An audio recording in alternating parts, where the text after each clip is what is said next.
نبئ عبادي أني أنا الغفور الرحيم وأن عذابي هو العذاب الأليم.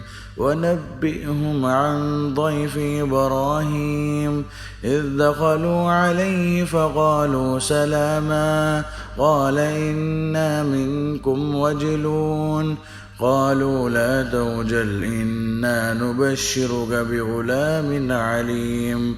قال أبشرتموني على أن مسني الكبر فبم تبشرون قالوا بشرناك بالحق فلا تكن من القانطين. قال ومن يقنط من رحمة ربه إلا الضالون. قال فما خطبكم أيها المرسلون قالوا إنا أرسلنا إلى قوم مجرمين إلا آل لوط إنا لمنجوهم أجمعين إلا امرأته قدرنا إنها لمن الغابرين.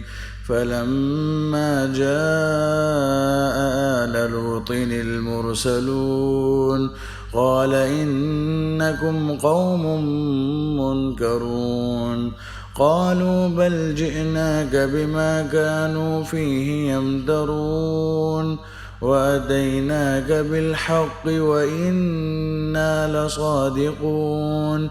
فأسر بأهلك بقطع من الليل واتبع أدبارهم ولا يلتفت منكم أحد وامضوا حيث تؤمرون.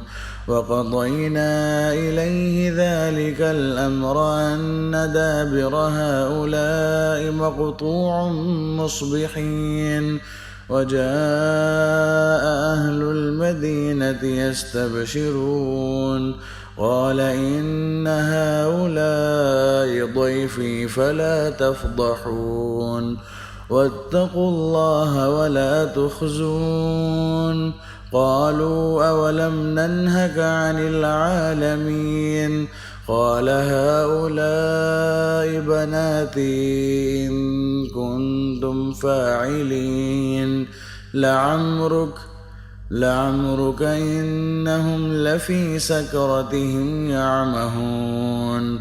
فأخذتهم الصيحة مشرقين فجعلنا عاليها سافلها وأمطرنا عليهم حجارة من سجيل إن في ذلك لآيات للمتوسمين وإنها لبسبيل مقيم.